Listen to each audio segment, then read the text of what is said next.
अखण्डमण्डलाकारम् व्याप्तं येन चराचरम् तत्पदं दर्शितं येन तस्मै श्रीगुरवे नमः। तस्मै श्रीगुरवे नमः। अज्ञानतिमिरान्धस्य ज्ञानाञ्जनशलाकया चक्षुरुन्मीलितं येन तस्मै श्रीगुरवे नमः। गुरुर्ब्रह्मा गुरुर्विष्णुः गुरुर्देवो महेश्वरः गुरुरेव परब्रह्मा तस्मै श्रीगुरवे नमः। त्वमेव माता च पिता त्वमेव बन्धुश्च सखा त्वमेव विद्या द्रविणो त्वमेव विद्या द्रविणो त्वमेव सर्वं मम देवदेव त्वमेव सर्वं गुरुदेवदेव।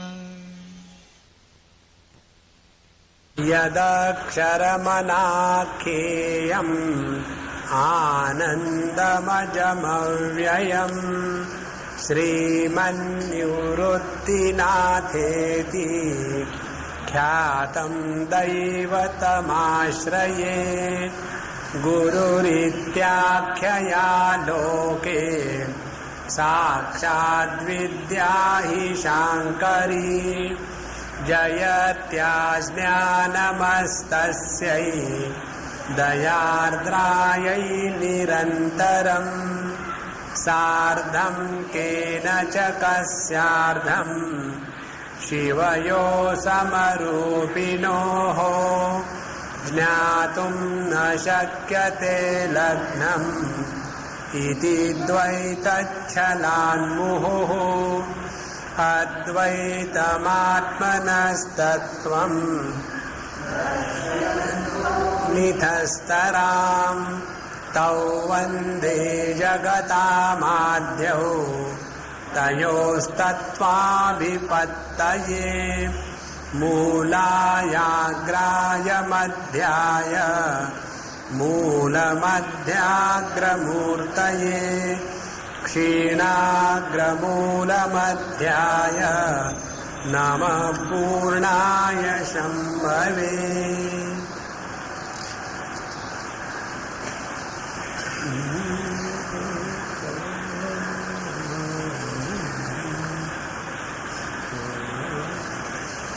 एकपणे नवे सुखास म्हणून गुरु शिष्यांचे करुनिमिष पाहणेची आपुली वास पाहतसे जयाचे ने कृपा तुषारे परतले अविद्येचे महुरे परिणमे अपारे बोधामृते वेद्या देता मिठी वेद कही सुये पोटी तरी नवेची उसटी दिठी जयाची।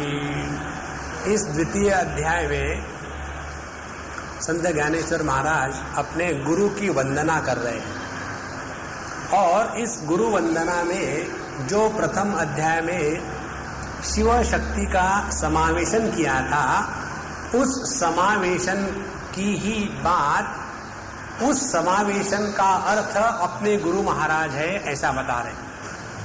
और ये गुरु शिष्य इन दोनों का रिश्ता कैसा है। इनका रिश्ता ऐसा है कि गुरु शिष्य को अपने ज्ञान के प्रकाश में स्वीकार करता है अद्वैत रूप से।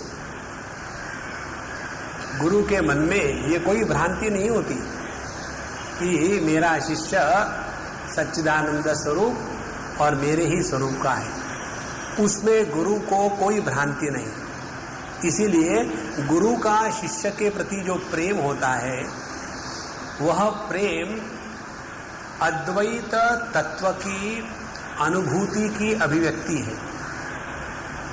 लेकिन शिष्य का जो गुरु के प्रति प्रेम होता है वह अज्ञान की अभिव्यक्ति है। और इसीलिए जब शिष्य गुरु के पास जाता है तो वह अज्ञान के ही क्षेत्र में बैठा हुआ है, और जब वो गुरु को स्वीकार करता है तब वो इस प्रकार से स्वीकार करता है कि मानो हमने गुरु को गुरुपना दे दिया। यदि शिष्य ही ना हो तो गुरु किसका बनेगा? तो इस प्रकार से ये दोनों रिश्तों में शिष्य की स्वीकृति गुरु के द्वारा ज्ञान की अभिव्यक्ति है, और गुरु की स्वीकृति शिष्य के द्वारा अज्ञान की अभिव्यक्ति है। और गुरु का ये कौन सा ज्ञान है कि जिसको लेकर के वो अपने शिष्य को जैसा है, काम क्रोध लोभ मोह मद मात्सर्य जैसा है उस प्रकार से स्वीकार करता है। कारण क्या? कारण ये है, एक पडे नभे सुखास म्हणूनी गुरु शिष्यांचे करूनी मिस पहाडेची आपुली वास पाहतसे। एक ही तत्व जिसने एक नाटक करने की सोची, और वो नाटक है गुरु और शिष्य का, और वही तत्व एक स्थान पर गुरु के रूप में अभिव्यक्त हो रहा है और दूसरे स्थान पर शिष्य के रूप में अभिव्यक्त हो रहा है। और ये बात गुरु को मालूम है लेकिन शिष्य को मालूम नहीं है। जैसे भगवान कहते हैं भगवद गीता में कि बहुनि मे व्यतीतानि जन्मानि तव चार्जुन तानि अहम वेद सर्वाणि न त्वं वेत्थ परंतप। हे परंतप, तुम इनको नहीं जानते हो लेकिन मैं सब जानता हूं। यहाँ एक और अच्छा विचार आया आज सुबह सुबह। तो विचार ये है कि भगवान ऐसे होते हैं कि जो किसी को अपने शिष्य नहीं बनाते।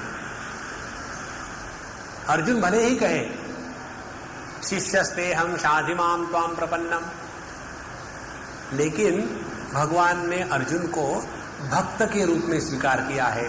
भक्तोसि मे सखा चेति, तुम मेरे भक्त हो। अर्जुन कहता है मैं तुम्हारा शिष्य हूं। बोले नहीं, क्योंकि शिष्य जब होगा तब उस पर डंडे पड़ेंगे, और भगत जब होगा तब उसको लड्डू मिलेंगे, है ना। शिष्य और भक्त के बीच में ये फर्क है। अच्छा महाराज, आप देखेंगे कि भगवान कृष्ण का भला कोई शिष्य ना हो, जो है वो भक्त ही है। लेकिन भगवान की ये जो कमी है, भगवान की कमी क्या है?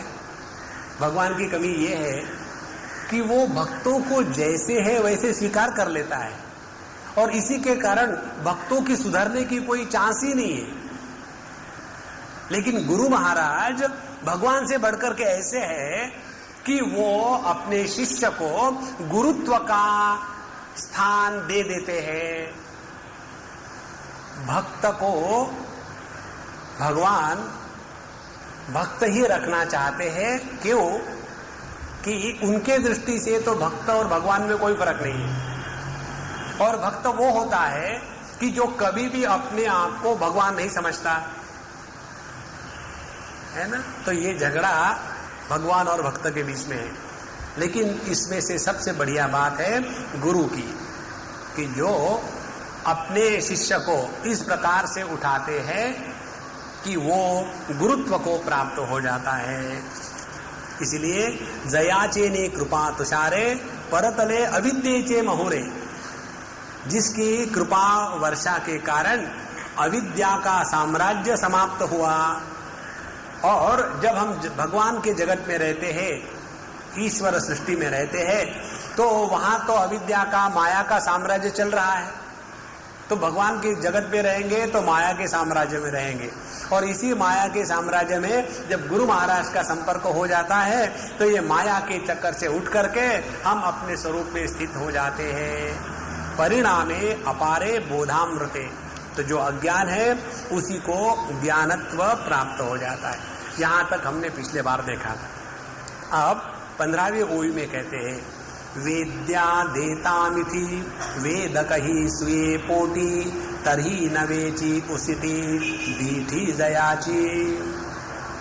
जब यह वेदक, वेदक माने जानने वाला शिष्य, जब यह शिष्य वेद्य माने जाना गया गुरु महाराज, जब हम अपने गुरु महाराज के पास आते हैं तो इस दृष्टि से आते हैं कि ये महात्मा जी जानते हैं, हमको कुछ बताएंगे, हमारा उद्धार करेंगे।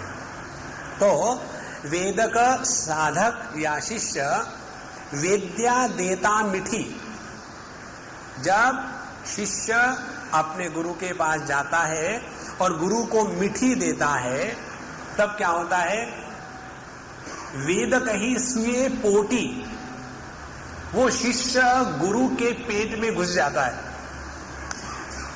माने जो वस्तु हमारे पेट में होती है उसके प्रति द्वैत की भावना नहीं रहती। जैसे जो जो वस्तु को हम अहम की परिभाषा में इंक्लूड करते हैं, जैसे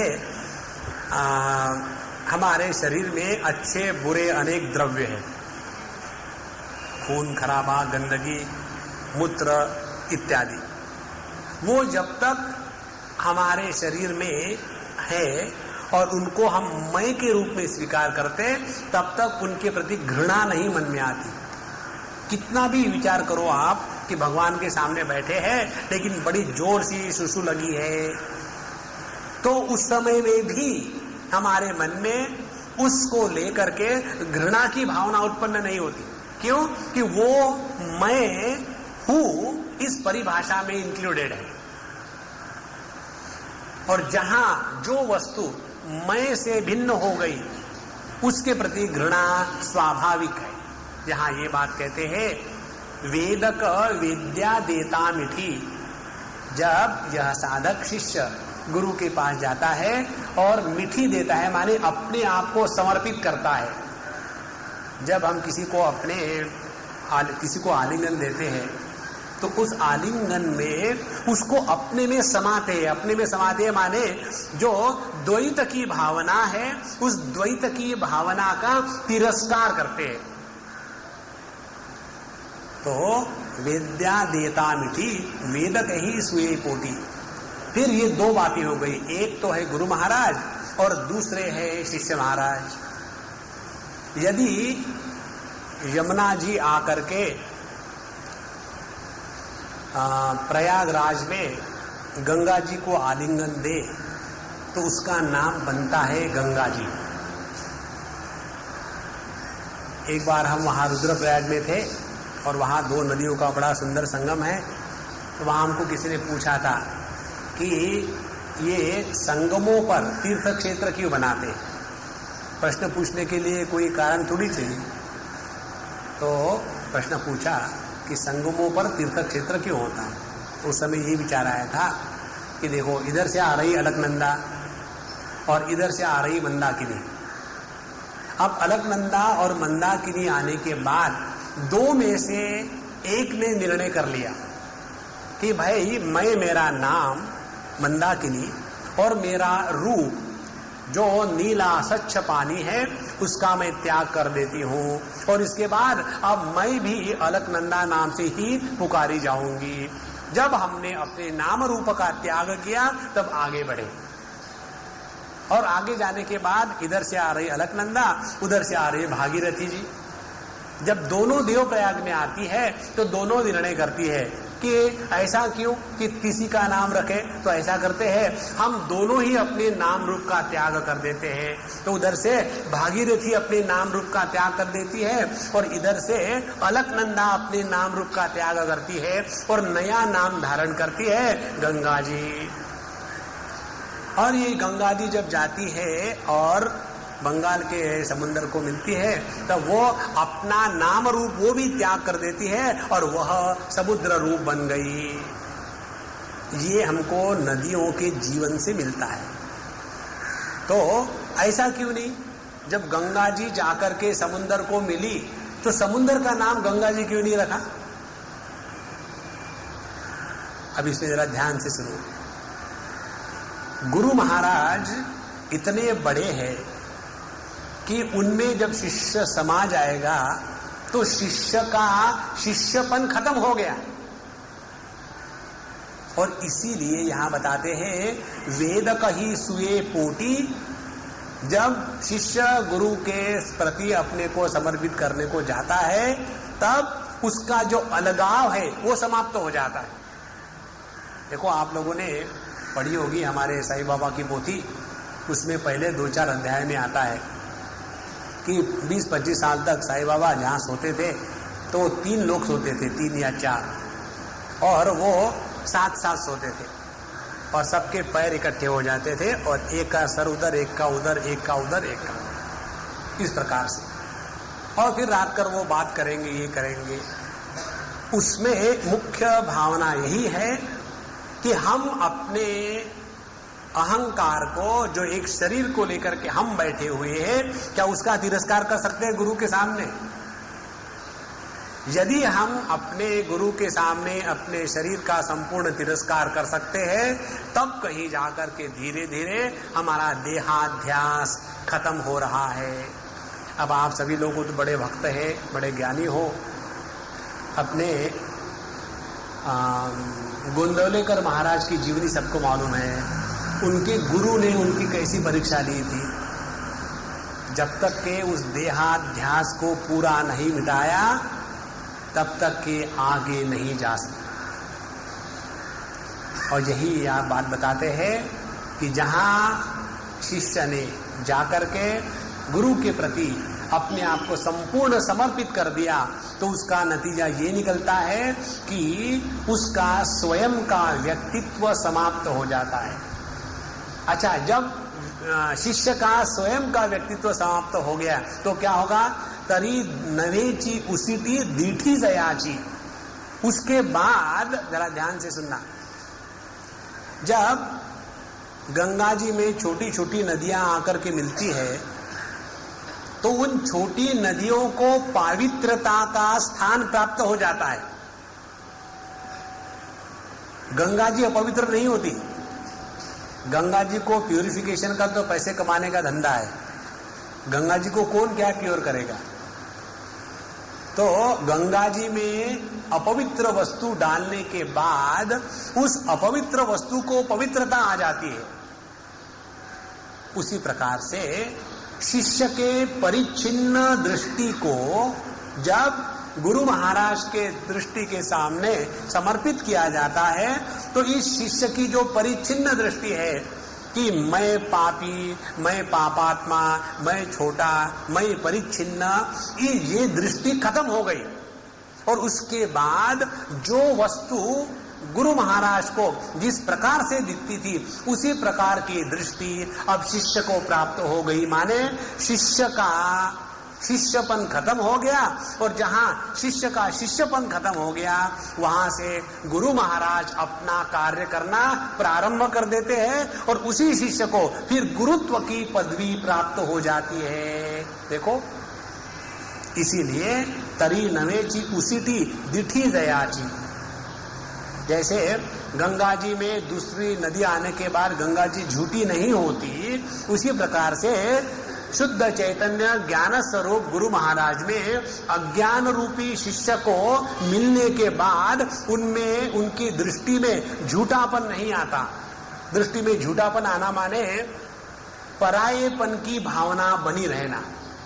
देखो, ये बहुत ही सूक्ष्म विचार है, जरा ध्यान से सुनना। इस जगत में देखने की 2 दृष्टियां, एक शिष्य की दृष्टि और एक गुरु की दृष्टि। शिष्य के दृष्टि में दूसरेपन की भावना बनी रहती है और गुरु के दृष्टि में दूसरेपन की भावना नहीं होती। जिस जिस वस्तु को हम अपने से भिन्न स्वीकार करेंगे उस वस्तु के प्रति निम्नलिखित बातें निश्चित होगी। एक, उस वस्तु के प्रति मन में कामना होगी। जो वस्तु अपने से भिन्न होती है उसी के प्रति मन में कामना होती है। जैसे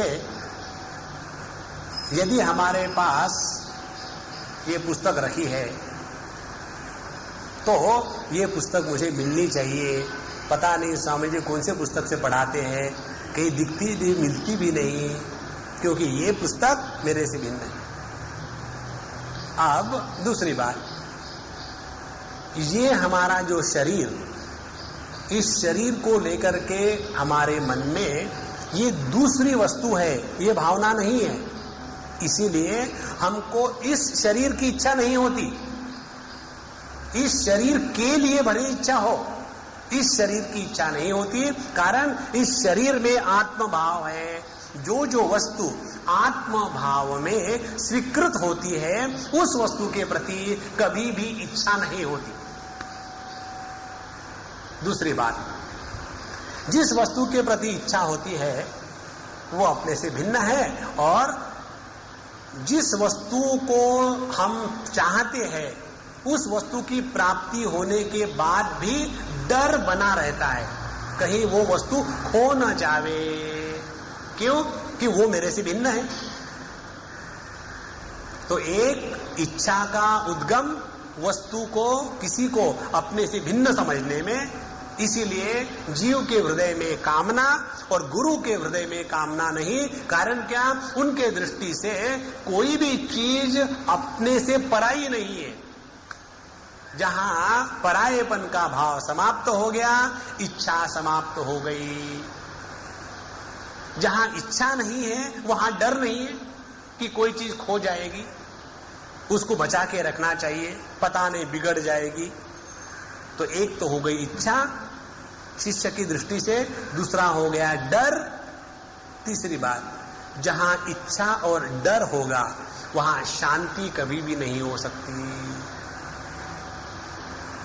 तो गुरु की दृष्टि है एकमेवा द्वितीयम नेह नानास्ति किंचन सद एव सौम्य इदम अग्रे आसीत एकम एव अद्वितीयकम। तो यह जो गुरु की दृष्टि है उसमें द्वैत का अभाव होने के कारण किसी भी प्रकार की कामना, किसी भी प्रकार का भय और किसी भी प्रकार की अशांति, इन तीनों का अभाव है। ऐसी दृष्टि में कोई भी चीज आके मिले तो भी वहां द्वैत की निर्मिति कभी नहीं होगी।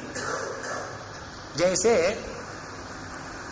हमने किसी दूसरे के साथ हाथ मिलवाया तो वहां द्वैत की प्रतीति होती है कि अगले आदमी का हाथ कोमल है या रफ है या अच्छा है या इतना बड़ा है कि मेरा हाथ उसके हाथ में उंगली के जैसा लग रहा है, ये इत्यादि सब भावना आ जाएगी। लेकिन जब मेरा ही हाथ मेरे दूसरे हाथ को छूता है तो ये भावना कभी नहीं आती कि मैंने किसी दूसरे वस्तु को छुआ है।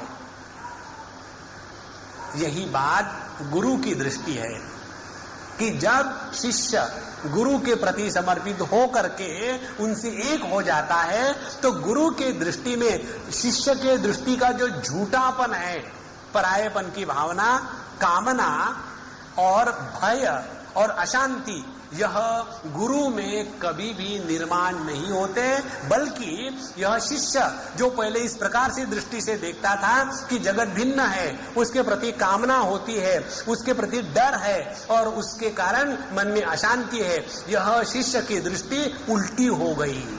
तो शिष्य की दृष्टि तो बन जाती है उल्टी, लेकिन शिष्य गुरु के साथ एक मिलने के बाद गुरु की दृष्टि झूठी नहीं होती। ये बात उन्होंने दो बातों में कही है। और इसीलिए वेद्या देता मिठी वेद कही सुए पोटी तरी नवेची उसिटी दृठी जयाची जयाचेनी सावाए जीव ब्रह्म ऊपर लाहे ब्रह्मा तृणी तळी जाए उदासे जेणे। जयाचेनी सावाए, जिस गुरु महाराज की सावाय माने सहाय से, जिस गुरु महाराज की कृपा से, जिस गुरु महाराज के स्वयं के संकल्प मात्र से, देखो एक बड़े संत महात्मा हो गए, आप लोगों ने नाम सुना होगा, स्वामी अखंडानंद जी महाराज, आपने सुना होगा, बहुत बड़े वेदांती हो गए। प्रेमपुरी आश्रम में भी उनकी तस्वीर वगैरह है। वो लिखते हैं अपने कहीं तो भी एक कोई ग्रंथ में कि जब वो छोटे थे तो एक बार उनके मन में बड़े विक्षेप आ रहे थे, तो वो एक बड़े संत के पास गए और वो संत तो सिद्ध पुरुष थे। जैसे उनके पास गए तो बिना प्रश्न पूछे ही उनका मन शांत हो गया और उन्होंने अपने संकल्प से ये जिस मंत्र का जप करते थे उस मंत्र को ऑन कर दिया, स्विच ऑन। तो जिस विक्षेपित मन को लेकर के उस संत के पास गए थे, सब विक्षेप समाप्त और जप होने लग गया। उनको बड़ी मस्ती आई और वो चलता रहा 1 दिन, 2 दिन, 8 दिन, 10 दिन, 15 दिन। फिर उनको लगा अब तो मुझे शायद सिद्धि हो गई है, अब मेरा मन एकाग्र हो गया है। जैसा ही उनके मन में विचार आया फिर सब खत्म सिनेमा, फिर वही विक्षेप, फिर वही काम, फिर वही क्रोध, फिर वही का वही तमाशा शुरू। और फिर वो उस महात्मा के पास गए। महात्मा जी, पिछले बार हम आए थे तो 15 दिन तो हमने अच्छी साधना करी, खूब भगवान का नाम हुआ, लेकिन फिर पता नहीं क्या हो गया, फिर मन उखड़ गया है, भगवान के नाम में नहीं लगता। तो महाराज कहते हैं कि देखो, तुम उधारी का धंधा कब तक करोगे? तुमको जो लग रहा है ना कि तुम्हारे मन ने 15 दिन भगवान का नाम लिया, वो तुम्हारे मन ने अपने संकल्प से नहीं लिया, हमने तुम्हारे मन को ऑर्डर किया था, इसीलिए हुआ था। तो तुम अपने मन को भी सिखाओ। यहां ये बात बताते हैं, जया चेली सावाए ब्रह्म जीव ऊपर लाहे। जिसकी संकल्प मात्र से, जिसकी इच्छा मात्र से जीव जो है ब्रह्म के भी ऊपर चला जाता है। अब देखो, ये शब्दों को ठीक से समझ लेना, नहीं तो गड़बड़ी बहुत होगी। 3 स्थितियां होती है, एक जीव, एक ईश्वर और एक ब्रह्म। अभी गुरु महाराज को पेंडिंग रखेंगे। तो जीव क्या है? जीव है 3 चीजों की खिचड़ी को जीव कहते हैं। संघ, कौन सी 3 चीजें? एक अधिष्ठान ब्रह्म चैतन्य, दूसरे सूक्ष्म शरीर उपाधि, और इस उपाधि में परिच्छिन्न ब्रह्म चैतन्य की अभिव्यक्ति। ये तीनों को मिलाकर के जीव कहते हैं। तो यह जीव अविद्या के या अंतःकरण के उपाधि के कारण स्वयं को परिच्छिन्न स्वीकार करके सुखी दुखी रहता है। ये तो हो गए जीव महाराज। अब दूसरी बात होती है ईश्वर। ईश्वर कौन है? ईश्वर वह है जो माया की उपाधि लेकर के, माया को अपने कंट्रोल में रख करके अपने संकल्प मात्र से संपूर्ण सृष्टि का निर्माण करता है, स्थिति करता है और उसका प्रलय कर सकता है। वेदांत की भाषा में इसको कहेंगे हिरण्यगर्भ, और अपने योग शास्त्र की भाषा में कहेंगे वो सदाशिव। बातें कहिए। अब यह ज्ञान क्रिया इच्छा शक्ति वाला, जिसको हिरण्यगर्भ एक जगह कहा, दूसरी जगह में शिव या सदाशिव कहा, ये भी परिच्छिन्न है और उसको तो अपनी दुकान चलानी है, उसको तो अपनी दुनिया चलानी है। तो वो क्यों जीव को निकालेगा? वो तो चाहेगा कि जीव मेंटेन रहे। तीसरी बात ब्रह्म चैतन्य, उसको कोई उपाधि ही नहीं है और इसीलिए उसको जीव की परेशानी क्या है और ईश्वर की परेशानी क्या है दोनों भी मालूम नहीं। आप बताओ, इस जीव को मदद करने वाला ना तो ये ईश्वर होगा ना तो ब्रह्म होगा, फिर कौन हो सकता है? वह जो ईश्वर होते हुए भी जगत के निर्मिति के धंधे में फंसा नहीं है और जो ब्रह्म होते हुए भी उदासीन नहीं है, ऐसा करुणायुक्त ब्रह्म तत्व जो जीवों के प्रति सहानुभूति रख करके उनको इस जीव की और ईश्वर के सृष्टि से हटा करके उसको अपने स्वरूप में फिट करा देता है, वह गुरु महाराज। देखो महात्मा जी, ये इतनी सुंदर सुंदर विचारधारा है। फिर पता चलेगा कि हमारे शास्त्रों में गुरु का इतना महत्व क्यों है। जयाचेनी सावाए जीव ब्रह्म ऊपर लाहे। अच्छा, यह जो जीव ब्रह्म के ऊपर जाता है माने क्या? अपने कठोपनिषद की श्रुति में आता है कि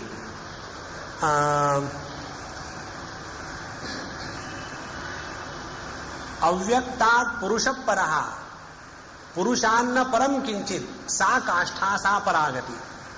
तो वहां तारतम्य बताया है कि विषयों से इंद्रिय सूक्ष्म है, इंद्रियों से बढ़कर के मन सूक्ष्म है, मन से बढ़कर के बुद्धि सूक्ष्म है, व्यक्तिगत बुद्धि से लेकर के समष्टि बुद्धि हिरण्यगर्भ सूक्ष्म है, और उससे भी सूक्ष्म पुरुष परमात्मा तत्व है, और फिर उस परमात्मा तत्व से सूक्ष्म और कुछ नहीं है, माने दैट इज द लिमिट।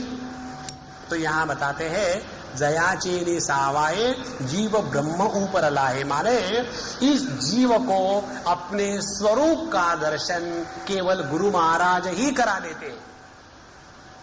ईश्वर को तो अपनी सृष्टि चलानी है, तो वहां तो केवल निर्णय होता है कि इसने अच्छा किया, इसने बुरा किया, इसको अभी मनुष्य जन्म दिया था लेकिन इसने केवल खा खा करके ही कूड़ा कर दिया है, अगले बार वहां से निकालो और गधे के इसमें डाल दो। वहां तो गणित से चल रहा है और कुछ नहीं होगा, क्योंकि उसको तो अपनी दुनिया चलानी है ना। और ब्रह्म महाराज उदासीन, उनको कुछ लेना देना नहीं, क्या फर्क पड़ता है, जीव है ईश्वर है, सब तो मैं ही हूं, उदासीन।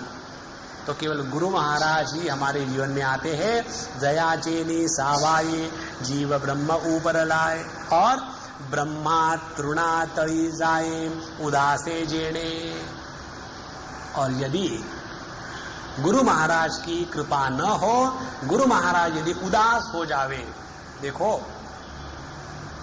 व्यक्ति के जीवन में सबसे ज्यादा दुख तब होता है कि जब हम किसी को अपना सब कुछ मान ले। जैसे समझो पत्नी ने पति को अपना सब कुछ मान लिया है, या पति ने पत्नी को अपना सब कुछ मान लिया है, कोई भी अलगाव नहीं है, बिल्कुल एक, दो शरीर एक मन, इस प्रकार से। और यदि ऐसी कुछ बात आ जावे कि हमने अपना सब कुछ अपने पत्नी को या पति को मान लिया है, और वही यदि रूठ जावे, और वही यदि हमको गलत समझने लग जावे, वही यदि हमारे प्रति शंका करने लग जावे, तो व्यक्ति को जगत में कोई स्थान नहीं बाकी रहता। उसी प्रकार से शिष्य के लिए सब कुछ गुरु महाराज, और यदि गुरु महाराज उदास हो जावे शिष्य के प्रगति के बारे में, तो ब्रह्मा तृणात ही जाए। ब्रह्मा जी भी एक घास के पत्ती के जैसे एक क्षुल्लक चीज हो जाते हैं। माने जरा ध्यान से सुनना, ये इतनी सत्य बात है साधु संतों, केवल गुरु की कृपा और ऐश्वर्य से ही शिष्य के जीवन की सुंदरता होती है। शिष्य अपने आप में शून्य, शिष्य माने शिष्यते, शिष्यते माने what is left over, what is left over means zero. शिष्य के जीवन की परिपूर्णता केवल गुरु के ही परिपूर्णता की अभिव्यक्ति है। इसीलिए ब्रह्मा तृणा तड़ी जाए उदासे जेड़े। तो गुरु महाराज यदि उदास हो जाए तो शिष्य का तो जीवन समाप्त हो गया। इसका तात्पर्य क्या है? इसका तात्पर्य ये नहीं है कि गुरु महाराज शिष्य पर उदास होते हैं। हम आपको एक उदाहरण बताएं, अभी रिसेंटली बात है, एक कोई अच्छी लड़की है और वो अपने गुरु के पास जाती रही कई दिनों से, हम कई सालों से जानते हैं उनको। और एक दिन वो आई और हमको भी जानती है, वो खूब रोई। तो मैंने, क्या हो गया तुमको रोने के लिए? मैंने तुमको कभी रोता हुआ देखा नहीं, आज क्यों रो रही हो? बोले स्वामी जी अब क्या करूं? बोले क्या हो क्या गया है? बोले आपको तो हमारे गुरु महाराज मालूम है, आप बिल्कुल मालूम है, हमने दर्शन भी किए थे उनके। तो बोले पिछले 3 महीने से, 3 या 4 महीने से वो हमसे बोलते नहीं, हमको कुछ एक बात भी नहीं करते। और जहां तक कि जब मैं उनको नमस्कार करने जाती हूं तो वो पैर अपने खींच लेते हैं और फिर कमरे में चले जाते हैं। और इतनी मैं जलील हो रही हूं कि अब मुझे लगता है कि मैं मर जाऊं। तो क्या करूं? तो हमने कहा देखो, पहली बात ये करो कि ये समझ लो तुम्हारे गुरु महाराज तुम पर उदास नहीं है। जो अपने शिष्य के प्रति उदास होता है वो गुरु नहीं होता। वो तो चाहते हैं कि तुम में जो कुछ कमियां हैं वो निकल जावे, और वो कमियां तब निकलेगी जब पश्चाताप की अग्नि ज्वलित हो जाती है। तो उस पश्चाताप के अग्नि में अपनी सभी की सभी कमियां खत्म हो जाती है। और इसीलिए कोई ना कोई बहाना ढूंढ करके गुरु महाराज अपने शिष्य में इस पश्चाताप की अग्नि को प्रज्वलित कर देते हैं, और उस प्रज्वलन के कारण जितनी कमियां हैं वो जल के खाक हो जाती है। बोले स्वामी जी मुझे भाषण मत दो, मैं रो रही हूं, आप बता रहे हो। तो हमने कहा ठीक है, अब ऐसा करो तुम चले जाओ। बोले फिर उनके पास, उन्हीं के पास चले जाओ और उनको बताओ कि हम चाहते हैं आकर उनको मिलना, कब आवे, और जब इस समय जाओगी तो देखो कितना वो प्यार से बोलेंगे। वो गई और फिर उन्होंने उसको बहुत प्यार किया, क्या क्या पूछा, क्या क्या नहीं बताया, और फिर वही लड़की, फिर वही फोन, और फिर वही रोना। ये स्वामी जी एकदम सब उल्टा हो गया। देखो ये बात इतनी सत्य है कि ब्रह्मा तृणातयी जाए उदासे जेने। ब्रह्मा जी इतने श्रेष्ठ, वो कनिष्ठता को पहुंचते हैं, माने उनमें अभिमान जागृत हो जाता है। व्यक्ति के जीवन का जो नीचे गिरना है, नीचे गिरना माने अपने अभिमान का जो सर है वो बाहर उठ के आ जाना। उस दिन हम कहाँ बात कर रहे थे, बड़ा मजा आया। सरेंडर शब्द से, गुरु के पास जाओ और सरेंडर करो। सरेंडर करो माने सर उनके पैर के अंडर करो। हम जाते गुरु के पास और सर ऊपर कहते, अंडर थोड़ी करते हैं। तो जब तक के अपने सर को उनके पैरों के अंडर नहीं करो, सरेंडर नहीं होता। तो ब्रह्मा तृणातयी जाए उदासे जेने, ब्रह्मा जी का नीचे गिरना माने उनमें यह अभिमान होना कि मैं ये दुनिया को निर्माण कर रहा हूं। देखो यही बात जो संत ज्ञानेश्वर महाराज ने लिखी है, हमारे दृष्टि से इसका आधार हो सकता है हमारी केनोपनिषद की श्रुति। केनोपनिषद में आता है कि सुर असुरों का युद्ध हो गया था और देवलोक उसमें जीत गए, और उसके बाद उनको लगा कि हमने अपने सामर्थ्य से, अपने महिमा से इस युद्ध में विजय प्राप्त कर ली। और परमात्मा को देखा कि देखो ये तो मूर्ख है। फिर उसी परमात्मा ने यक्ष माने गुरु का रूप धारण किया, और गुरु का रूप धारण करने के बाद सामने खड़े हो गए, और फिर जाकर के गुरु महाराज को जैसा अप्रोच करना चाहिए वैसा अप्रोच नहीं किए, बड़े अकड़ के साथ गए।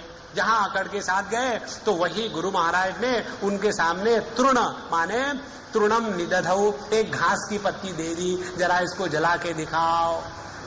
तो जो अग्नि घास की पत्ती को नहीं जला सकता है, वो तो उस घास के पत्ती से भी नीचे चला गया। ये इसका तात्पर्य। लेकिन फिर वही जब शरणागति स्वीकार कर लेते हैं तब उनकी वही ग्लोरी जैसी की वैसी।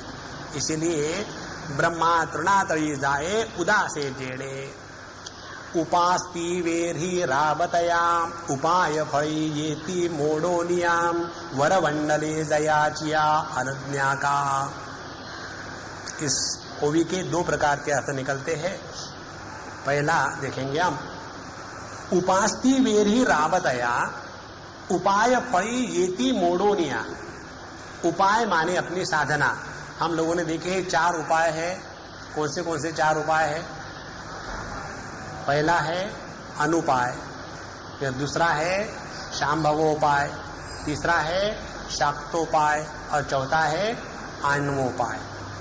ये 4 उपाय साधना करने के। आणवोपाय के द्वारा माया के कंचुक को क्रॉस करना, कर्ममल का सफाया करना। उसके बाद शाक्तोपाय के द्वारा ज्ञानमल का सफाया करना, और उसके बाद शांभवोपाय के द्वारा इच्छा मल का सफाया करना। और ये 3 प्रकार के मल जब संपूर्ण समाप्त हो जाते हैं तो चौथी बात गुरु महाराज का अनुग्रह कहो या शक्तिपात कहो या अंग्रेजी में ग्रेस कहो, वो जब हो जाती है तो आखिरी लास्ट टच, हमारे स्वामी जी की भाषा में the last kick is the grace of गुरु, और उसी को कहते हैं अनुपाय। जो उपाय के श्रेणी में नहीं आता है तो उपाय वेरी रावतया, उपास्ति वेरी रावतया, उपाय फलीति मोडोनिया। तो जो जो हमने साधना करी है वो साधना फलस्वरूप उपाय फलीति, जो साधना करी है वो फलस्वरूप तब हो जाती है जब उपास्ति वेरी रावतया, जब हमने अपनी उपासना करते समय गुरु महाराज की सेवा बहुत ही प्रामाणिक अंतःकरण से करी हो। देखो, सबसे बड़ी श्रेष्ठ साधना है अंतःकरण में सेवा भाव जागृत होना। देखो, वेदांत का सबसे बड़ा दिग्गज ग्रंथ माना जाता है हमारी पंचदशी। उस पंचदशी में द्वितीय श्लोक में विद्यारण्य स्वामी कहते हैं कि जिस व्यक्ति ने अपने गुरु महाराज के चरण कमलों की सेवा करके अपने अंतःकरण को पवित्र कर लिया है, वही इस वेदांत शास्त्र का अधिकारी है। जब तक के सेवा भाव जागृत नहीं होगा तब तक के विवेक वैराग्य शम दम उपरति श्रद्धा तितिक्षा समाधान मुमुक्षुत्व और भक्ति ये कुछ भी नहीं आएगा।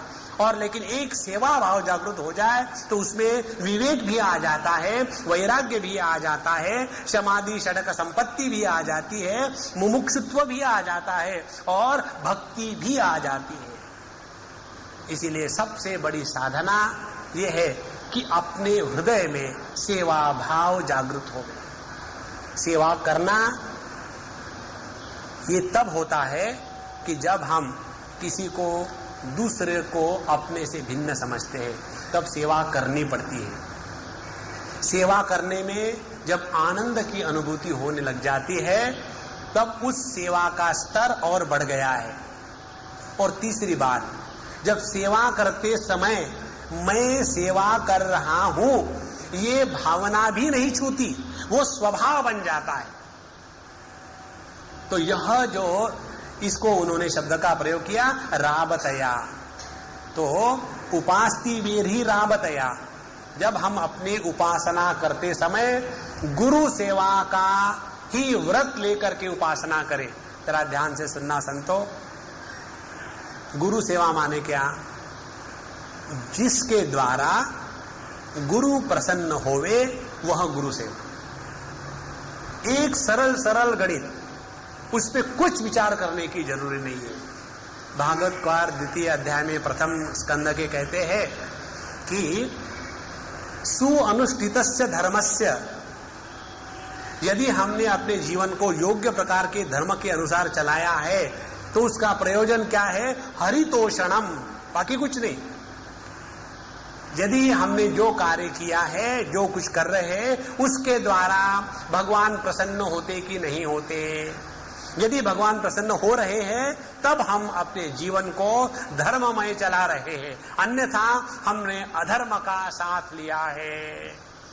और अधर्म का साथ क्यों लेते हैं? क्योंकि हमको लगता है धर्म हम कर रहे हैं। देखो भैया, सांस तक हम अपनी इच्छा से नहीं ले सकते। अब जब साधक के जीवन में कहीं ठोकर लगती है, कहीं वो गिरता है, तो उसका एकमात्र कारण होता है कि गुरु महाराज ये चाहते हैं कि उस ठोकर के द्वारा मेरा शिष्य सीख ले, संभाल ले। वो गलती नहीं है जिसके द्वारा हम कुछ शिक्षा प्राप्त करें। यदि हमने रॉन्ग साइड से चलाया और उसके कारण पुलिस ने हमको टिकट दे दिया 50 रुपए, तो वो 50 रुपए की इन्वेस्टमेंट होगी यदि फिर हम पकड़े नहीं जाएंगे तो that is investment, you are protected thereafter. लेकिन हर बार गलत जाओ और हर बार टिकटे काटो तो वो गलत हुआ, फिर हमने कुछ सीखा ही नहीं लाइफ में। साधक वो है कि जो नित्य प्रत्येक क्षण अपने जीवन में कुछ सीखता है, जिसमें ये सीखने की चीज पैदा हो गई है, उसी को कहते शिष्य। और ऐसे ही व्यक्ति के जीवन में गुरु महाराज अवतरित होते हैं अंतःकरण में, जो उस शिष्य को प्रत्येक अनुभव से एक एक बात सिखाते हैं। देखो, तुमको पहले कहा था कि वो चीज मत खाया करो, खाने के बाद तुम्हारा पेट गड़बड़ हो जाता है, फिर 15 दिन तुम अपसेट होते हो। कोई बात नहीं, अब खा लिया तो खा लिया, अब अगले बार मत खाना। यदि ये विचार अंतःकरण में आया तो समझ लेना गुरु महाराज अंदर से बोल रहे हैं। गुरु की अभिव्यक्ति दो प्रकार से, एक बहिर अभिव्यक्ति स्थूल रूप से, और एक अंतर अभिव्यक्ति जब हम अपने ही अनुभवों से कोई नई चीज सीखते हैं तब। हमारे भगवान दत्तात्रेय जी के जीवन में 2 दर्जन गुरु आए थे। तो 2 दर्जन गुरु कैसे आए और कौन गुरु थे? उनके गुरु ऐसे थे कोई तो जिनको हम गुरु कहने के लिए स्वीकार भी नहीं करेंगे। एक कुमारी कन्या का एक कंगन, वो उनका गुरु था। हम भी हाथ में एक कंगन लगते हैं लोहे का, इसका, वो थोड़ी गुरु है, वो तो केवल फैशन है। तो उन्होंने एक छोटी सी बात जब उस कन्या ने कही कि मैंने सब कंगन इसलिए उतार के रख दिए क्योंकि उसको रख करके सभी कंगनों को यदि चावल को मैं कूटती तो आवाज आती, और आवाज आती तो आपके आराम के करने में कुछ कष्ट निर्माण हो जाते, और इसीलिए मैंने सब उतार दिए और एक रखा। जहां एक होता है वहां आवाज नहीं होती। देखो कितनी सिंपल बात है। तो वो तो बात उस कन्या ने कही दी और वो अपने काम में लग गई। लेकिन दत्तात्रेय भगवान ने उससे अपने जीवन में ये स्वीकार कर लिया, एकमेवा द्वितीय रहसी स्थितः। देखो भगवत गीता में आता है ना, विविक्त देशी सेवित्वम अरतीर जन संसदी। ये भगवान कृष्ण बताते हैं तब भी हमको समझ में नहीं आएगा। और वहां भगवान दत्तात्रेय ने एक कैजुअल कन्या ने एक बात बता दी और वो उनको ज्ञान देने के लिए काफी है। इसका ये तात्पर्य निकला, उपास्ति वेरी राबतया उपाय फड़ी येती मोडोनिया। तो जब हम गुरु महाराज की सेवा में हमेशा रहते हैं तो जो भी कुछ हम अपनी साधना कर रहे हो वो फलित इसलिए हो जाते हैं कि बाहर यदि गुरु महाराज हो तो हमको नित्य रूप से गाइडेंस करते ही रहेंगे, और यदि वो अगल बगल ना हो तो हम अपने अनुभवों से सीखना प्रारंभ कर देते हैं। जो व्यक्ति अपने अनुभवों से सीखना प्रारंभ करता है उसके बारे में मुंडकोपनिषद की स्मृति कहती है कि परीक्ष लोकान कर्मचितान ब्राह्मणः निर्वेदमायान न अस्ति अकृतः कृतेन। यदि हम अपने ही जीवन के अनुभवों का विश्लेषण करें, उनकी परीक्षा करें, उनका विश्लेषण करें, तो उससे नतीजा क्या निकलता है? निर्वेदम आयात। हमको इस जगत के सभी वस्तु, व्यक्ति और अनुभवों के बारे में निश्चित रूप से वैराग्य होगा ही। माने विचार उसको कहते हैं कि जिसके द्वारा वैराग्य की पुष्टि होती है, भोग की पुष्टि नहीं होती। जिन विचारों के द्वारा वैराग्य की और योग की पुष्टि होती है उनको कहते हैं विचार, और जिन विचारों के द्वारा भोग की और संसार की पुष्टि होती है उनको कहते हैं विकार। तो उपास्ति वेरी रावतया उपाय फड़ी येती मोडोनिया वरवंडले जयाचिया अनुज्ञा का। और यदि गुरु महाराज की कृपा ना हो, देखो ये भी बहुत सूक्ष्म विचार है, यदि गुरु महाराज की कृपा ना हो तो आप हाथ में माला लेकर के बैठो केवल 3 बार अपना जप करके दिखाओ।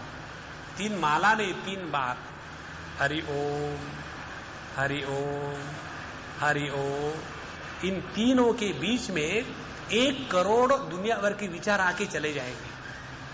कभी भी हमारा मन शांत होकर के नहीं कहेगा। और वही यदि गुरु की कृपा हो गई, जैसे कई बार आप लोगों ने अनुभव किया होगा, एक आध बार बिना किसी कारण से कभी कभी ऐसे ही बैठे हैं और बैठे बैठे ही इतने अपने स्वरूप में लीन होना शुरू कर देते हैं, ना तो ये भान रहता है कि हम कहाँ बैठे हैं, क्या करना था, क्या करना है, और सभी के सभी विचार समाप्त हो गए और शांत होकर के बैठे हैं। और फिर जब उस ध्यान के भावना से उठ के आते हैं, तब फिर हमारा अहंकार, आज ध्यान मैंने अच्छा किया, और ऐसा ही ध्यान हमेशा होना चाहिए। फिर दूसरे बार बैठते ध्यान करने के लिए, वैसे ध्यान का सैंपल भी नहीं आता। तो यदि हमारा मन प्रभु के चरणों में या अपने स्वरूप में यदि लीन हो रहा हो, तो उसका एकमात्र विदाउट एक्सेप्शन कारण ये है कि उस समय गुरु महाराज की कृपा का वर्षाव हमारे ऊपर हो रहा है। हमने आपको एक बार बताया था कि गुरु की कृपा जो अनेक प्रकार से होती है, उसमें से ये 3 प्रकार हम लोगों को समझने के लिए अच्छे हैं। गुरु की कृपा जब स्थूल दृष्टि से होती है तो जगत की समस्याओं को फेस करने के लिए हम में शक्ति आ जाती है। गुरु की कृपा जब हमारे जीवन में आती है तो शास्त्रों के अर्थ और उनका क्या अर्थ किस संदर्भ में है वो अपने आप समझ में आने लग जाता है। और तीसरी बात, गुरु की कृपा जब हो जाती है तो व्यक्ति बिना किसी कारण से मस्त रहने लग जाता है। मस्ती तब आती है जब किसी वस्तु पर, व्यक्ति पर, परिस्थिति पर, देश पर, काल पर हम किसी भी प्रकार से अवलंबित नहीं रहते। स्वातंत्र की जो मस्ती है वो कुछ और ही होती। जैसे घर में सास, ससुर, मियाँ, बीवी और बच्चे हो, और समझो उस घर में सास का साम्राज्य चलता हो, और कुछ ऐसा हुआ कि सास और ससुर जी को कहीं दूसरे शहर जाने का मौका आया और 8 दिन के लिए, तो जैसे सास ससुर घर से निकल गए, घर में एकदम आनंदी आनंद गड़े, इकड़े तिकड़े सो। क्यों? अब स्वातंत्र आ गया। अब जरूरत नहीं कि वही रोज सब्जी बनाओ और उतना ही करो। आहा, अब तो हम खुले हो गए, अब होटल में जाके खाएंगे। क्यों? स्वातंत्र की प्राप्ति हो गई। भले ये रिलेटिव स्वातंत्र हो, फिर भी कितनी मस्ती चढ़ती है। जो व्यक्ति अपने जीवन में सभी प्रकार के परिच्छिन्नताओं का त्याग करके अपरिच्छिन्न स्वतंत्र अस्तित्व की अनुभूति करता है, वह जब आ जाए 2 क्षण के लिए, तो समझ लेना गुरु महाराज की कृपा अवतरित हो रही है। तो वरवंडले जयाचिया अनुज्ञा का, और यदि गुरु की कृपा ना हो तो ये कुछ नहीं होगा। कितना भी हम झटके खाते रहे, भगवान शंकराचार्य कहते हैं कि व्यक्ति कोई भी हो, कैसा भी हो, यदि शास्त्रों का अध्ययन चिंतन करना है तो गुरु के पास ही जावे। ये बात संत ज्ञानेश्वर महाराज कहते हैं। जयाचा दिठिवा वसंत जव नरिघे निगम वना आत, तव आपुलिये फई हाथ न घे पति ही। जब तक के गुरु महाराज के कृपा संकल्प का वर्षाव शास्त्रों के जंगल रूपी स्थान पर वसंत के रूप में नहीं आता। माने शास्त्रों का माने जंगल है, और उस जंगल में बहुत सारे पेड़ है, बहुत सारे उपनिषद, बहुत सारे विचार, बहुत सारी प्रक्रियाएं, बहुत सारे मंत्र, और उन मंत्रों को पुष्पित करके उनको फलित करने के लिए सब कुछ हो, लेकिन यदि वसंत ऋतु का आगमन ना हो तो वो ना तो पुष्पित हो गए ना तो फलित हो गए। तो जहां वसंत ऋतु आ गया तो अपने आप बिना कुछ कहे सभी के सभी वृक्ष पुष्पित और फलित होना शुरू हो जाते हैं। उसी प्रकार से जितने भी शास्त्र है, जितनी भी उनकी प्रक्रिया है, वो यदि गुरु महाराज की कृपा ना हो तो आवा हाथ में पकड़ के रखो, कमेंट्री के ऊपर कमेंट्री पढ़ती आ जाओ, कुछ दिमाग में नहीं घुसेगा, गारंटी। कितना भी ट्राई करो, चाहे आपको संस्कृत आती हो, चाहे मराठी आती हो, चाहे गुजराती आती हो, चाहे अंग्रेजी आती हो, भगवान ने इसीलिए कहा कि नहीं रक्षति डुक्रुंग करणे। केवल शब्दों का और भाषा का ज्ञान, शास्त्रों का ज्ञान देने के लिए समर्थ नहीं होता। ये बात बताते हैं, जयाचा दिठीसा वसंत, जिसके कृपा दृष्टि का वसंत ऋतु जब निगम वना आतरिघे, जब ये निगम वन शास्त्रों का जो जंगल है उसमें घुसे, तब कहीं जाकर के उनके अर्थ दृग्गोचर होते हैं, अन्यथा नहीं। भगवान शंकराचार्य कहते हैं एक मंत्र के भाष्य में, मंत्र इस प्रकार से है कि तद्विज्ञानार्थम गुरुम एव अभिगच्छेत्, समित पाणी ही श्रोत्रियम ब्रह्मनिष्ठम। उस तत्व को जानने के लिए गुरु के पास ही पहुंचे, और कैसे? समित पाणी ही, हाथ में समिधा लेकर के, माने अपने कर्मेंद्रिय ज्ञानेंद्रिय इस सभी शक्ति को हमने गुरु के चरणों पे समर्पित कर दिया। और उसके बाद भगवान शंकराचार्य कहते हैं कि गुरुम एव अभिगच्छेत्, वहां एव शब्द के अवधारण का अर्थ ये है कि एव माने शास्त्रज्ञ अपि स्वातंत्रेण ब्रह्म ज्ञान अन्वेषणम न कुर्यात् इत्यर्थः। हम भले कितने भी पढ़े लिखे हो, हमारे पास दुनिया की बड़ी बड़ी डिग्रियां पड़ी हुई हो, लेकिन जहां शास्त्रों का अध्ययन करना है तो गुरु के पास जाना अत्यंत आवश्यक है।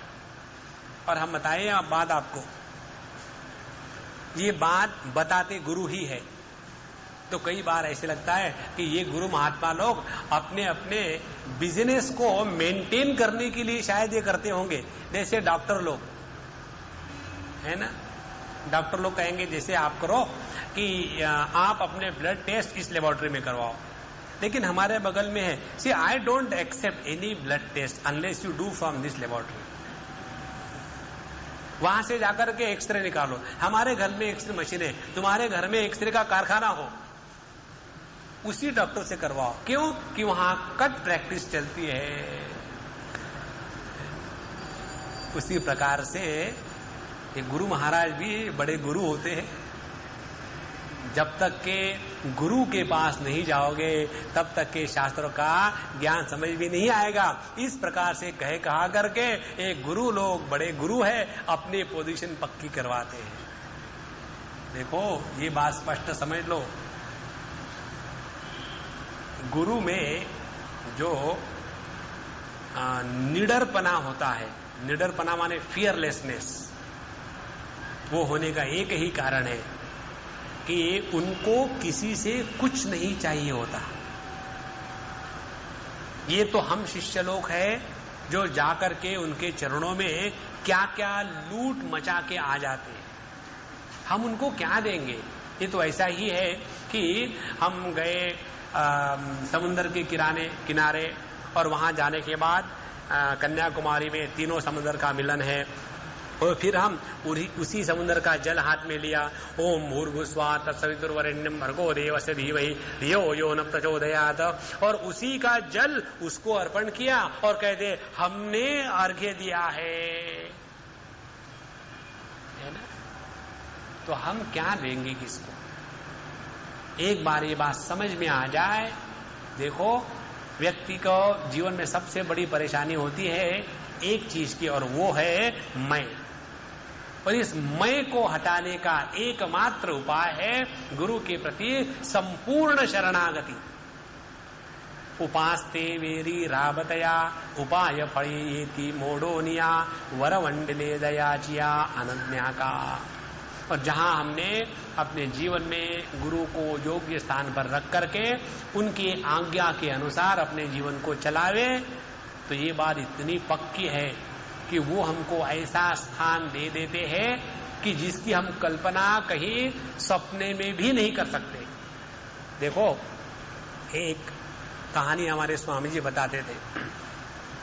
एक जगह एक राजा था और उसको बच्चों से बड़ा प्यार, तो उसने बहुत बढ़िया एक एग्जीबिशन लगाया और बच्चों को कहा जिसको जो चाहिए ले जाओ, लेकिन एक ही बार इधर से घुसो, देख लो, जो चाहिए उठा करके ले जाओ। और राजा देख रहा था, जब एक एक बच्चा बाहर आता है तो बच्चा बहुत खुश, मुझे ये मिला। तो उस खुशी को देख करके राजा को खुशी होती थी और अपने खुशी के लिए उसने इस प्रकार से एक एग्जीबिशन लगाया। और ये जब देख रहा था, एक लड़का आया बड़ा खुश, राजा भी खुश हो गया। चलो, एक बच्चा खुश हो गया, दूसरा आया वो भी खुश। ऐसे होते होते एक लड़का आया, उसके हाथ में कुछ नहीं है।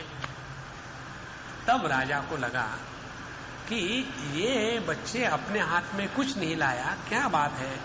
तो उस राजा ने उसको बताया कि बेटा, तुमको एक भी चीज अच्छी नहीं लगी क्या? यहाँ तुमको क्या चाहिए? बोले मुझे यहाँ एक भी चीज अच्छी नहीं लगी, आप दे सको तो मांगू मैं। तो बोले बताओ। बोले मुझे तुम चाहिए।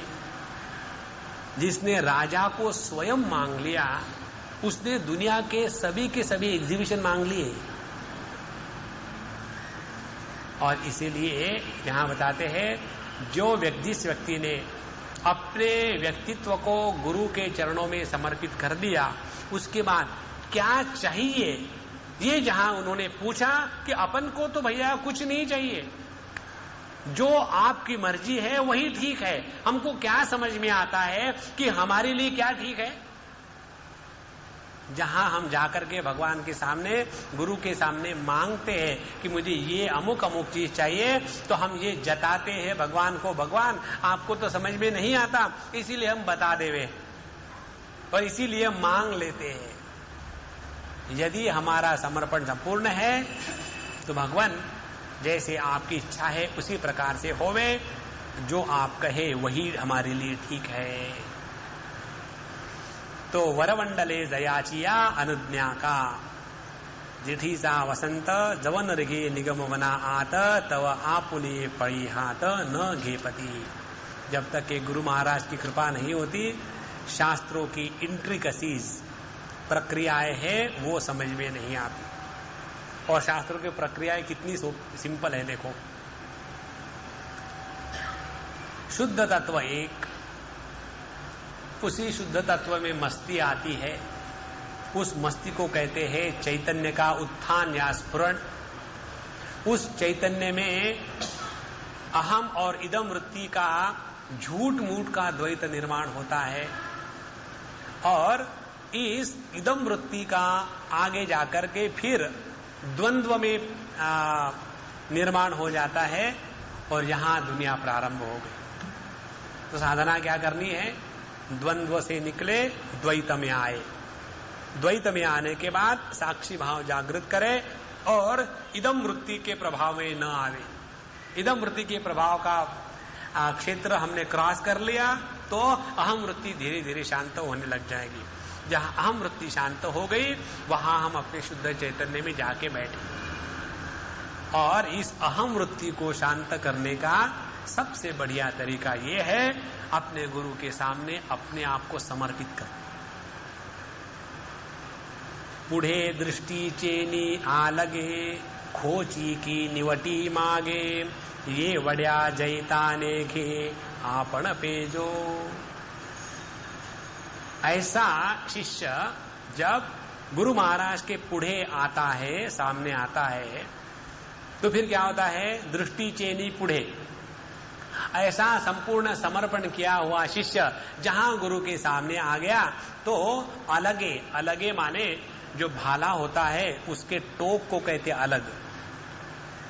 तो वह जैसे ऐसा समर्पण किया हुआ शिष्य गुरु के सामने आया तो आते ही वो अपने दृष्टि का स्पर्श मात्र, स्पर्श को कहते खोची, खोची माने टच करना। गुरु महाराज ने अपने दृष्टि का स्पर्श मात्र किया तो स्पर्श मात्र करने से क्या हुआ कि निवटी मागे, स्थूल शरीर के साथ जो तादात्म्य है वो तादात्म्य उसी क्षण समाप्त हो गया। देखो, स्थूल शरीर के साथ तादात्म्य समाप्त तब होता है जब गुरु महाराज की स्पर्श या कृपा होती है। कई बार हम लोग ये सोचते हैं कि ये कैसे संभव है कि by touch method anything can be achieved, it can be achieved. ऐसी बात नहीं है, लेकिन उसके लिए शिष्य में भी उतनी निष्ठा और उतनी काबिलियत चाहिए, तब ये होता है। देखो, भगवान रामकृष्ण परमहंस ने अपने शिष्य को सभी का सभी ज्ञान केवल स्पर्श मात्र से दिया था। उन्होंने उनके लिए कोई वेदांत की क्लास नहीं लिए थे, और वो भी केवल आखिरी समय जब कह रहे थे कि देखो नरेंद्र, जो राम था वही कृष्ण था और यही राम कृष्ण है, इतना ही ज्ञान उन्होंने दिया। और उसके बाद अब मैं खाली हो रहा हूं, सब तुमको दे रहा हूं, अब फिर मैं भिखारी होकर के दुनिया से वापस जा रहा हूं। इसमें कौन सा तत्वमसी महावाक्य का उपदेश, कौन सा अध्ययन किया है? कुछ नहीं, केवल शब्द मात्र से, स्पर्श मात्र से। तो पुढ़े दृष्टि चेनी आलगे, खोची की निवटे मांगे। और जहां स्थूल शरीर का अध्यास खत्म हुआ तो उसी के साथ साथ बाकी के जो दो शरीर है, सूक्ष्म शरीर और कारण शरीर, उनको भी उन्होंने समाप्त कर दिया। और इस प्रकार से जीवन मुक्ति की स्थिति देने के लिए केवल गुरु के स्पर्श की आवश्यकता होती है। कितनी भी साधना कोई कुछ भी करे, जीवन मुक्ति के आनंद के लिए जब तक के सद्गुरु का विशेष कृपारूपी वर्षाव हमारे जीवन में नहीं आता, जीवन मुक्ति का आनंद नहीं आता। जीवन मुक्ति के आनंद का अर्थ ये है, तीन बातें। एक, उनका जो कारण शरीर है, कारण शरीर माने अविद्या, संपूर्ण नष्ट हो गई।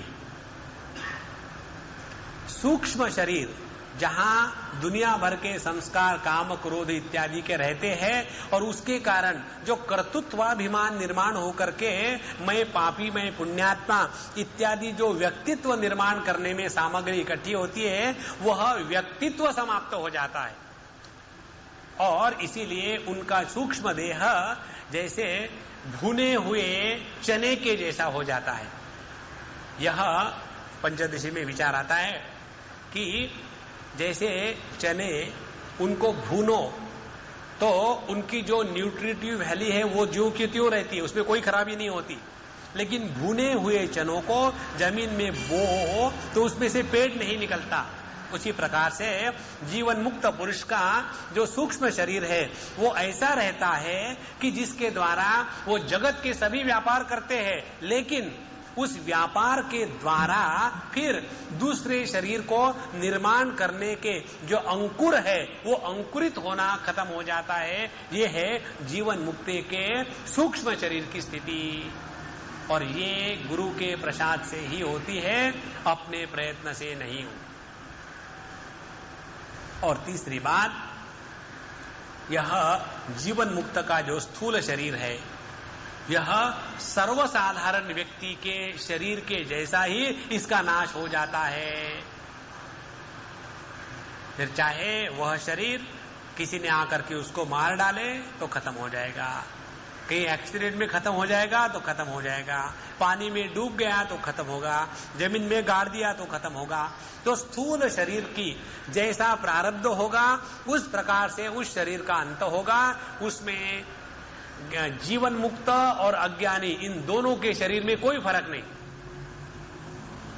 इसीलिए एक बहुत बड़े संत हो गए, उनके शरीर का नाश इसी प्रकार से हुआ।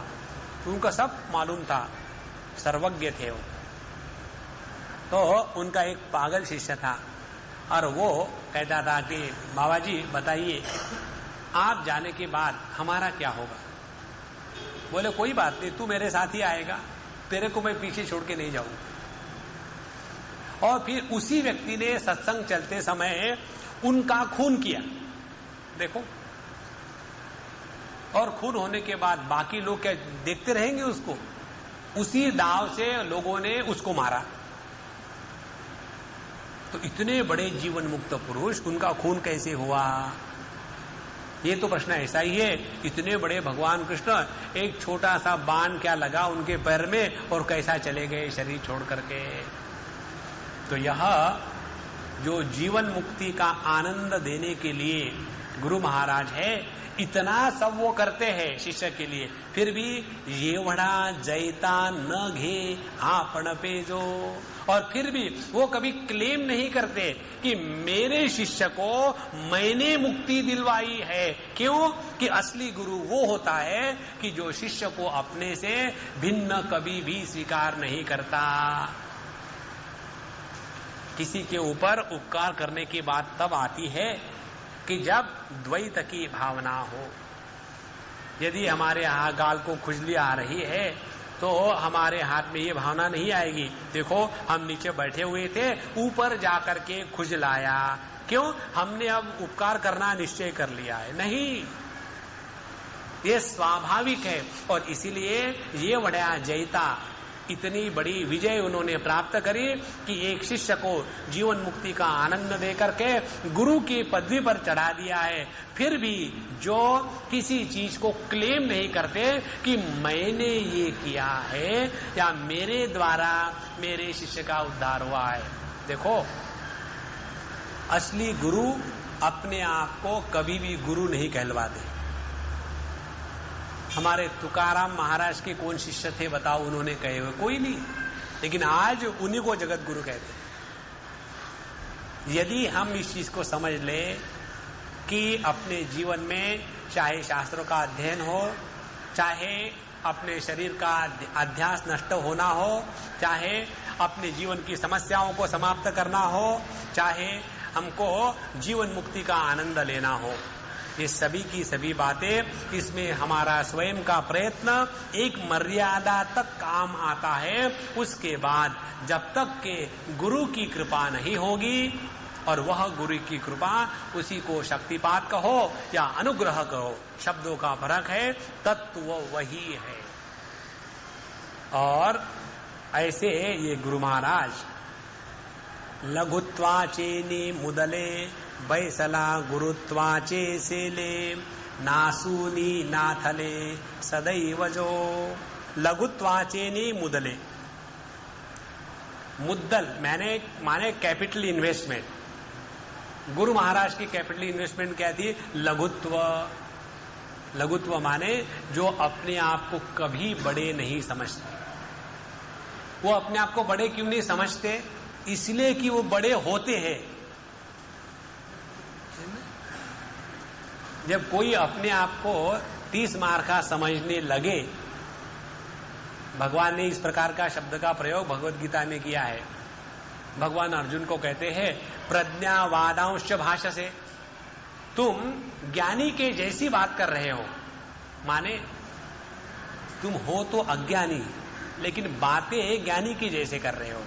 इसी प्रकार से यहाँ जो गुरु महाराज का मुद्दल है कैपिटल इन्वेस्टमेंट, वो कैपिटल इन्वेस्टमेंट ये है कि वहां लघुत्वाचेनी मुदले, उनके जीवन में स्वयं वो कभी भी अपने आप को बड़प्पन स्वीकार नहीं करते। कारण यही है, जो बड़ा होगा उसको छोटे से डरना पड़ेगा। जैसे कोई आदमी बड़ा होकर के रहे और सिगरेट पी रहा हो, समझो बड़ा होकर के घर में सिगरेट पी रहा हो, और उधर से एक ग्रैंड सन आ रहा हो, और हमने तो अपने आप को बड़ा समझ के रखा है। जैसे छोटा बच्चा आया, फट से चले गए, छुपाया। बच्चे के सामने काहे का डर? क्योंकि हम बड़े बने थे। नहीं है असल में है छोटे ही, गए भी थे। लेकिन केवल दुनिया को दिखाते हैं कि हम बड़े हैं।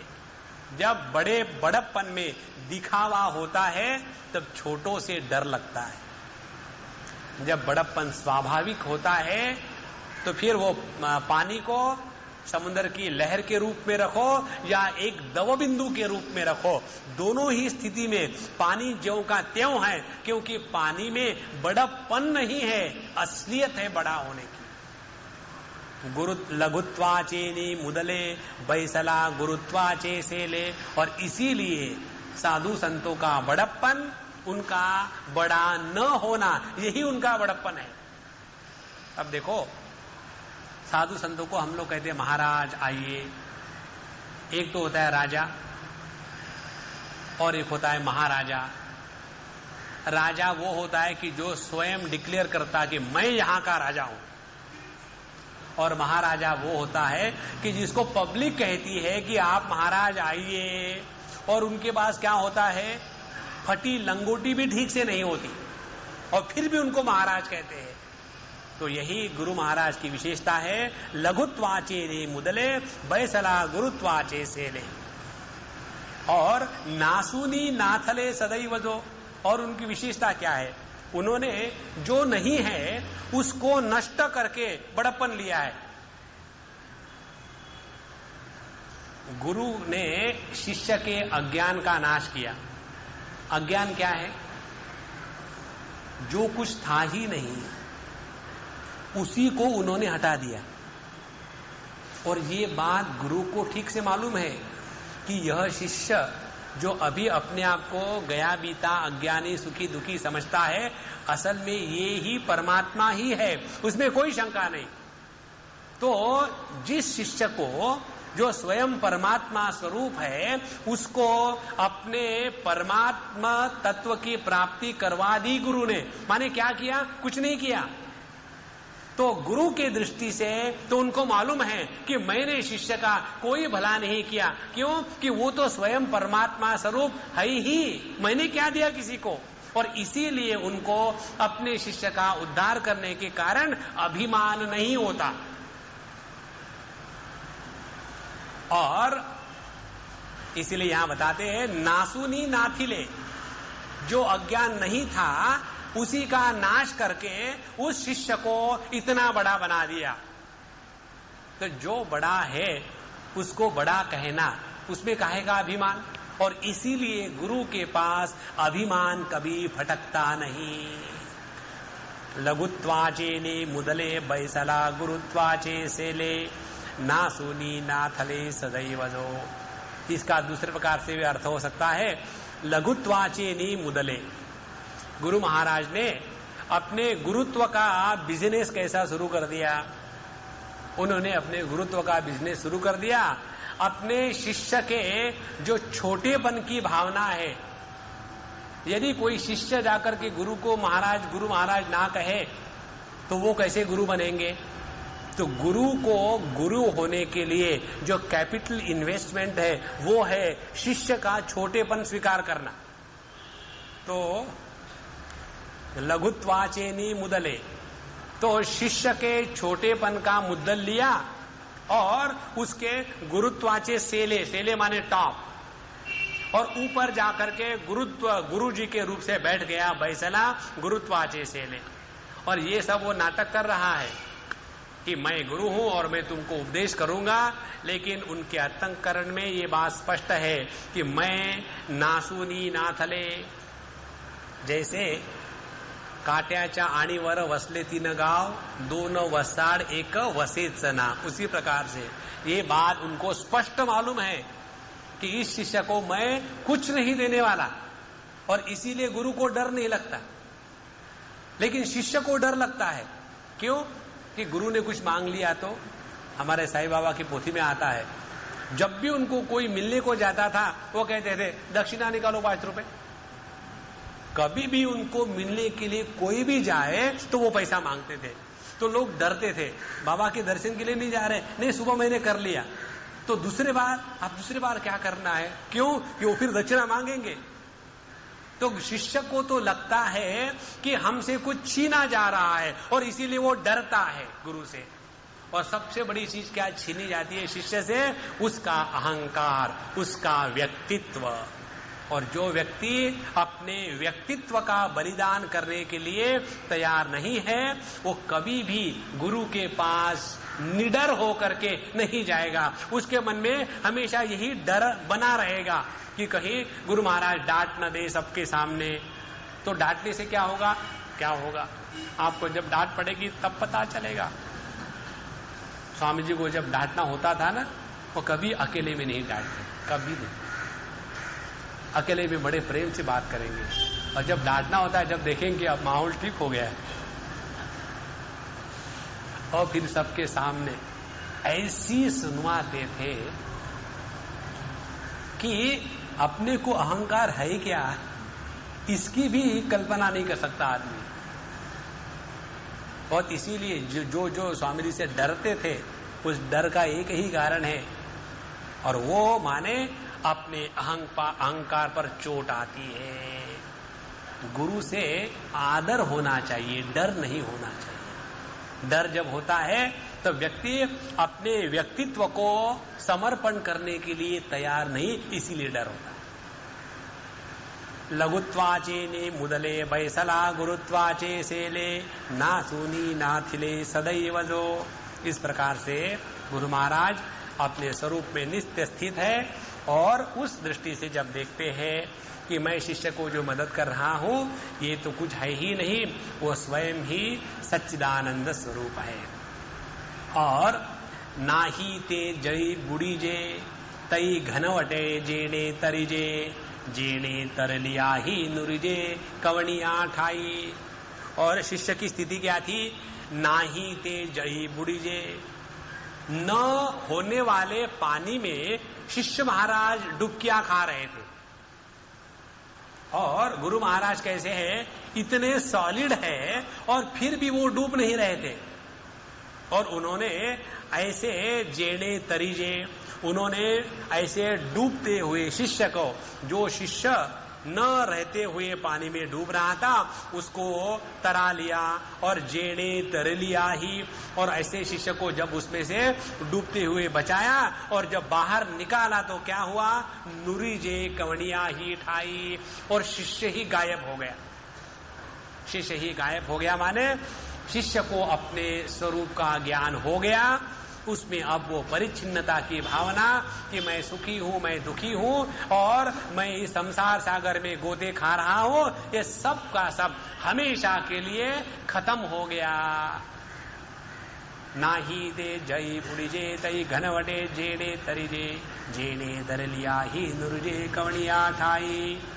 और ऐसे गुरु महाराज जिन्होंने अपने शिष्य को बचाया, उनको जब उपमा देने की बात आती है, उनकी जब स्तुति करने की बात आती है, तो कोई भी विचार लो, हर विचार में कोई ना कोई कमी निकल के आती। इसीलिए जब ज्ञानेश्वर महाराज कहते हैं मार्तंडजे तापहीन चंद्र में अलांछन, कोई भी उपमा ले लो, हर एक उपमा में कोई ना कोई कमी है। और हमारे गुरु महाराज ऐसे हैं कि जिनमें किसी भी प्रकार की कमी नहीं है।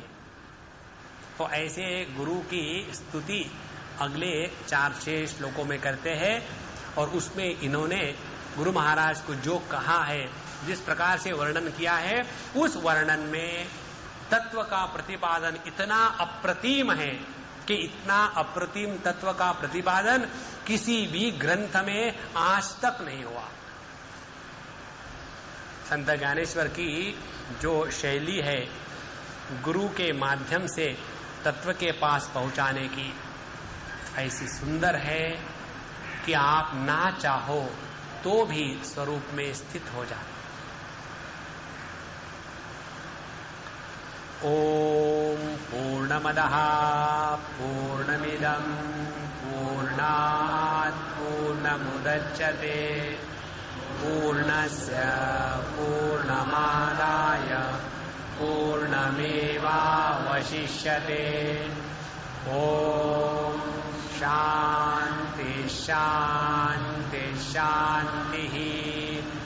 हरि ओम। श्री गुरुभ्यो नमः। हरि ओम।